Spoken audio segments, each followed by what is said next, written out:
दोस्तों, shoulder dislocation एक बहुत ही कॉमन प्रॉब्लम है। आमतौर पर जब भी इंजरी होती है, ये ओवरहेड अबडक्शन में होती है और कंधा आगे की तरफ निकल जाता है। ये नॉर्मली एक्सीडेंट्स के बाद, जिम इंजुरीज और हाथ के बल पर गिरने से और कॉन्टैक्ट स्पोर्ट्स में दिखाई देता है। दोस्तों, मैं doctor Nagendra Prasad, sports injury and arthroscopic surgeon. आज हम बात करेंगे शोल्डर डिसलोकेशन बिना सर्जरी के ठीक हो सकता है या नहीं। अगर सर्जरी की जरूरत पड़े तो किन कंडीशनों में आपको सर्जरी की जरूरत पड़ेगी। कंप्लीट जानकारी के लिए अंत तक हमारे साथ बने रहिए और हमारा चैनल को सब्सक्राइब कीजिए।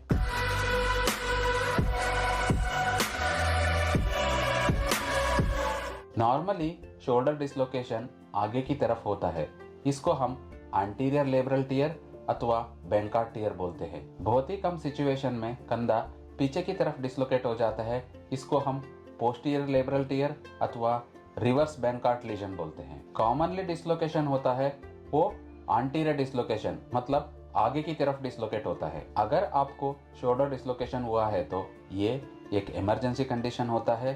तुरंत आपको एक आर्थोपेडिक सर्जन से कंधे को वापस पिटाना चाहिए।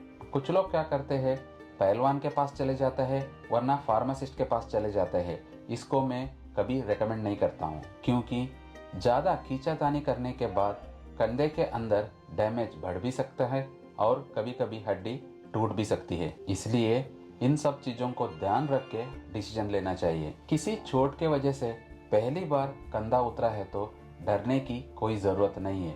किसी आर्थोपेडिक सर्जन को दिखा के कंधे को वापस बिठाना चाहिए। इसके बाद तुरंत आप लिमिटेड रेंज ऑफ मोशन चालू कर सकते हैं। लंबे समय तक कंधा बांध के रखने का जरूरत नहीं है, लेकिन कुछ समय के बाद इंजरी की सिवियरिटी पता करने के लिए एक एमआरआई की जरूरत होती है। इसके साथ और एक चीज का ध्यान रखना चाहिए, पहले 6 हफ्ते के लिए हाइपर अबडक्शन मूवमेंट नहीं करना चाहिए। अब बात करते हैं, कंधा एक बार नहीं बार बार उतर जाए तो क्या करना चाहिए। इसको हम रिकरेंट शोल्डर डिसलोकेशन बोलते हैं। इसका मतलब ये है कि आपका कंधा एक बार नहीं, इससे ज्यादा बार उतर चुका है। इस सिचुएशन में आपको तुरंत एक एमआरआई करानी होगी। अगर आपका एमआरआई में लिखा है एंटीरियर बैंकार्ड टियर अथवा लेबरल टियर विथ हिलसैक लीजन, इसका मतलब है आपका कंधे का आगे की साइड का पर्दा कंप्लीटली फट चुका है। आपका रिपोर्ट में लेबरल टियर आ चुका है, मतलब ये ऐसे ठीक नहीं होगी, आपको सर्जरी की जरूरत पड़ेगी। ये सर्जरी एक कीहोल सर्जरी है। इसको दूरबीन के मदद से किया जाता है। इस सर्जरी में की होल्स के द्वारा कंधे के अंदर टेलीस्कोप डालते हैं। बाद में टूटा हुआ लेब्रम को अपना ओरिजिनल जगह पर रिपेयर किया जाता है।